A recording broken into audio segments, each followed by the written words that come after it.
إن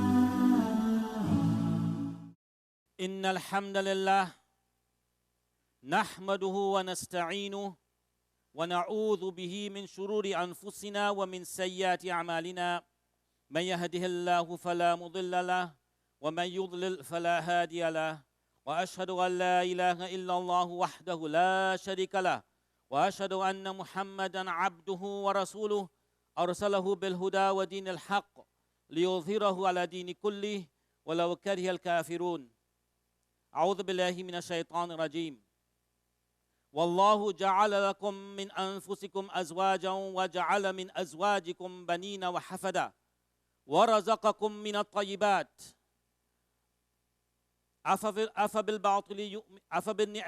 أفبالباطل يؤمنون وبنعمة الله هم يكفرون وقال عليه الصلاة والسلام من رأى منكم منكرا فليغيره بيده فإن لم يستطع فبلسانه فإن لم يستطع فبقلبه وذلك أضعف الإيمان وبعد. My dear brothers and sisters in Islam, we thank Allah Azza wa Jal for this month of Sha'ban, and we ask Him indeed to deliver us into Ramadan and to accept from us all our acts of worship, our dua, our fasting, our charity. We ask Him to make us good Muslims, that He will be pleased with us. And we ask Him to save us from the punishment of the grave and that of the hellfire, and to save us from the many different anguishes of the day of judgment. To give us shade on that day, that there is no shade except His shade, Azza wa Jal. So Allah Azza wa Jal has given us many, many, many favors that we can't even count. And He tells us in the Quran, وَاللَّهُ جَعَلَ لَكُم مِّنْ أَنفُسِكُمْ أَزْوَاجًا, that Allah has made for you from amongst yourself wives. Wives. So we do not have to go and get married to people outside of mankind. We have wives. And that is a favor from Allah Azza wa Jal to us. A favor of Allah Azza wa Jal to us. It's a favor. And how do some of us treat that favor? We are very ungrateful to that favor and for that favor. Because check us out how we slap and we kick and we cuff and we curse and we tell them all sorts of nasty things. All sorts of things that, some of us will not even want to repeat. So a favor of Allah Azza wa Jal that He has put there to protect us, that favor of our wives, our protection for us. He says so in the Quran. Hunna libasul lakum. Hunna libasul lakum. They are garments for you, protection for you from lusting and lewdness and adultery and fornication. Hunna libasul lakum. They are protection for you. So Allah Azza wa Jal has given us a favor to protect us, and we are ungrateful. La ilaha illallah. Because of the abuse we give to that favor. Hunna libasul lakum. Wa antum libasul lakum. Wa antum libasul lahun. And you also are protection for them. So, Allah has created wives for us. وَجَعَلَ مِنْ أَزْوَاجِكُمْ بَنِينَ وَحَفَدَةً. And from those wives, He has given us children and grandchildren. From those same very wives that He has given us, He made children and grandchildren. And really, when you have your grandchildren, you'll see, you'll treat them better than you treat your children. Serious. Because now we are a little wiser, and, as I say, you get a little grace or a little grayness means wisdom, and we are softer and we are mellow, and we have learned our lessons and the mistakes that we would have made with our children, we would not allow our children to make with their children. Because alhamdulillah, we are still around and we can show them and teach them. So your children and your grandchildren are favors from Allah Azza wa Jal. And my dear brothers and sisters in Islam, those favors of the children and the grandchildren are there for us to enjoy. And we love those favors. But unfortunately, in our society, even among men who are Muslims, instead of loving the children and the grandchildren, they go and they make love to the children and the grandchildren.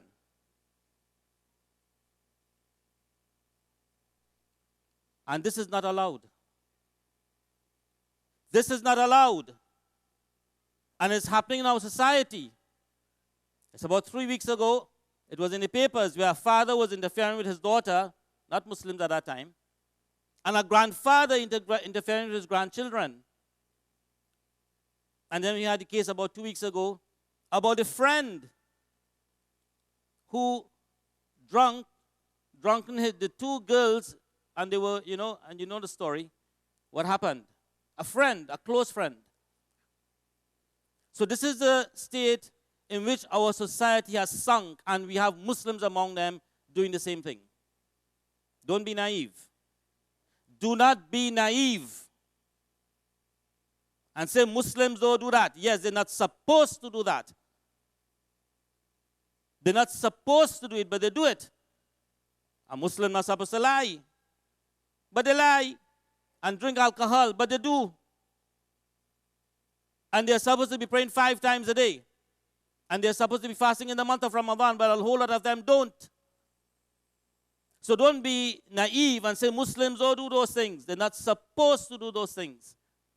And commit murder and gamble and what you may have and womanize. So these charges, these beautiful little charges we have that we call our children,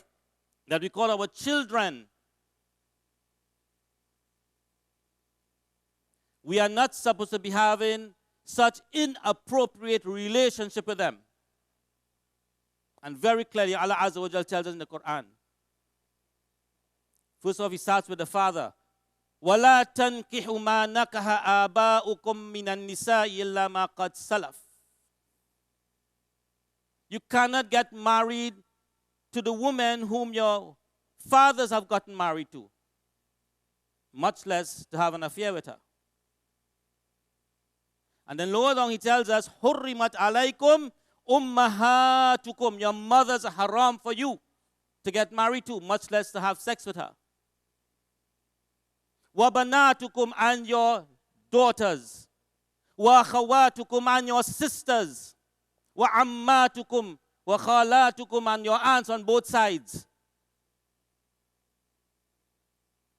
Wa ummahatukum allati arda'nakum, and the woman who suckled you.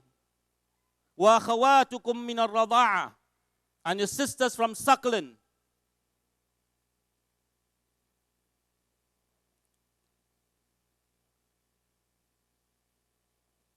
So these are categories that Allah Azza wa Jal, He is speaking about.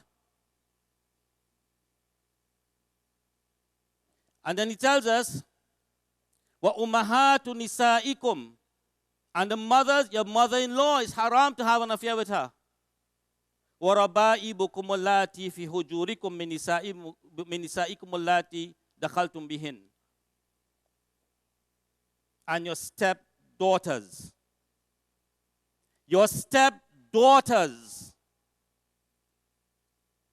from your wives with whom you have been intimate with.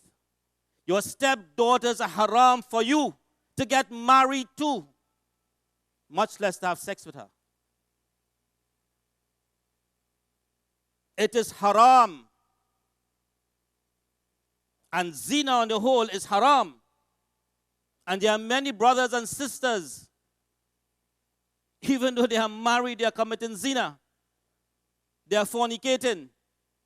It is haram. One of the characteristic of Ibadur Rahman, the worshippers of Allah whom Allah loves, He loves them a lot, is wala yaznun. They do not commit zina, they do not commit adultery and fornication. My dear brothers and sisters in Islam, where are we going? If there's anybody in this audience here, and inshallah I hope there's not, but this is a very big audience.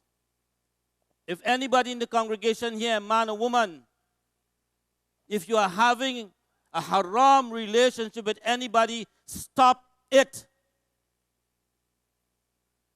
If you are having a haram, a prohibited relationship with anybody, stop it. If you are having a haram, a prohibited relationship with anybody, stop it and turn to your Lord and ask the victim for forgiveness.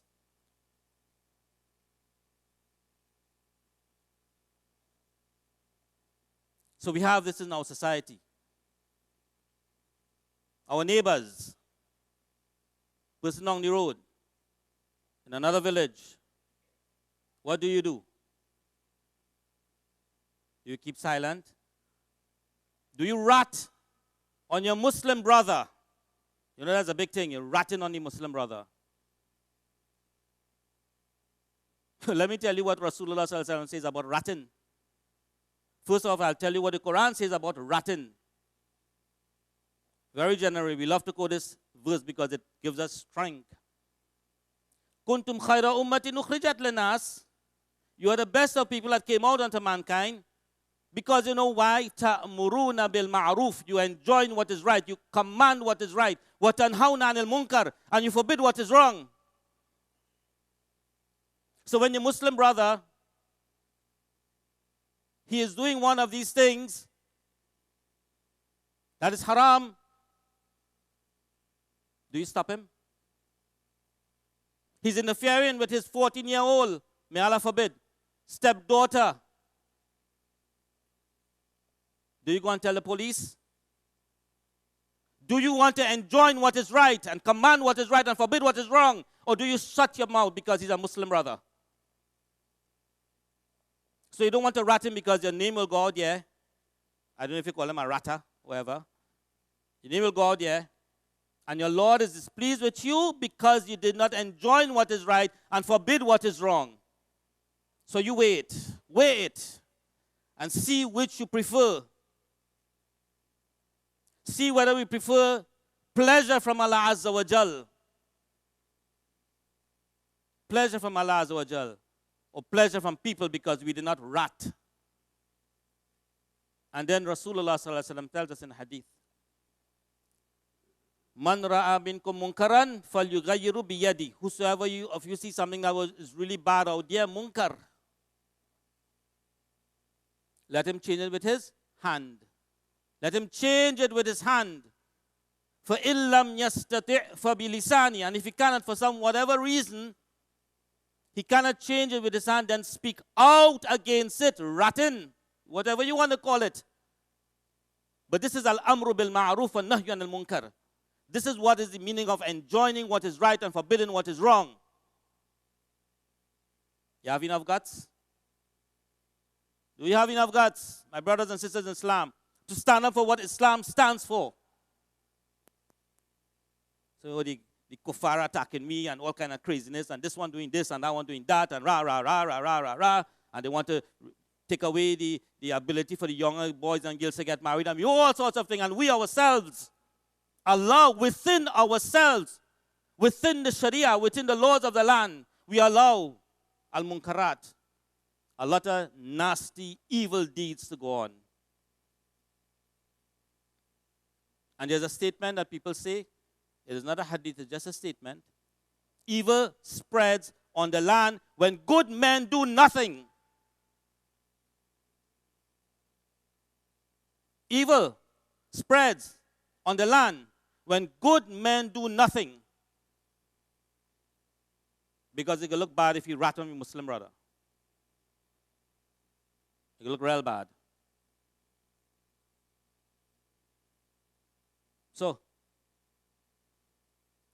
So, the hadith continues, فَإِن لَمْ يَسْتَطِعْ, and if he cannot change it with his tongue, can't speak out about it for whatever reason, فَبِقَلْبِهِ, then at least let him change it with his heart, meaning that let him hate it. وَذَلِكَ أَضْعَفُ الْإِيمَانِ, and that is the weakest of these three categories of iman, of faith. So my dear brothers and sisters in Islam, we have a role to play in our society. We claim and we know for a fact that we have the best way, the way of Islam. We know that for a fact. We know our laws in Islam. The laws have catered for all aspects of our existence on the earth. But we only want to be known for certain aspects of Islam and not others. And you know something? These horrors can come on our doorstep. Just like the drugs and the murders. So the drug problem is a village away, we're not worrying about it. It come 3 streets away, it's not on my street yet. It come on the street, it's not on my doorstep. And when it hits your doorstep, you're wondering why nobody doing anything. Because you didn't do anything. Because we didn't do anything. We have to pray 5 times a day. We have to fast in the month of Ramadan. We have to be good to our parents, good to our children, good to our husbands, wives, etc. And there are other things as well we have to do. Allah Azza wa Jal promised. He promised the Prophet ﷺ and the companions that there will be safety after fear. And that he will give them the khulafa, leadership on the land, one after the other. And he will establish the religion. And he did it.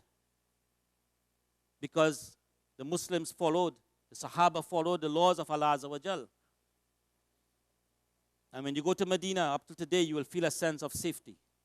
Really. Even though most of the city right now, you have non-Arabs living there, fine. A lot of Pakistanis and Bangladeshis and whatnot. MashaAllah, Muslims, that is Muslims. And you'll feel safe. You can walk with your wife and your daughters on the street and nobody going to molest you. The guys and them selling gold and they don't have to worry about anybody coming to steal because, you lose your hand. And it's safe. But they worked towards it. It wasn't a matter of just sitting down and let the chips fall as they may. They worked. And they died and they were killed trying to establish that Islam in their place. And we are so reluctant, even certain basic aspects of our Islam to establish. Let's stop complaining. And let's start doing our actions with respect to our society and ourselves, our family.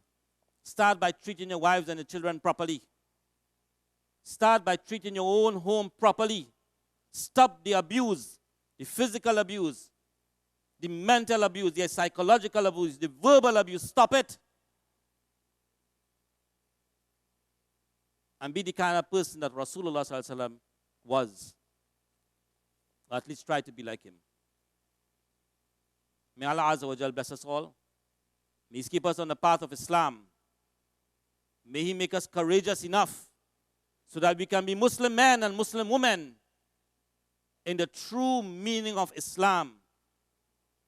And not something that we will concoct up in our minds and our hearts. The true meaning of Islam.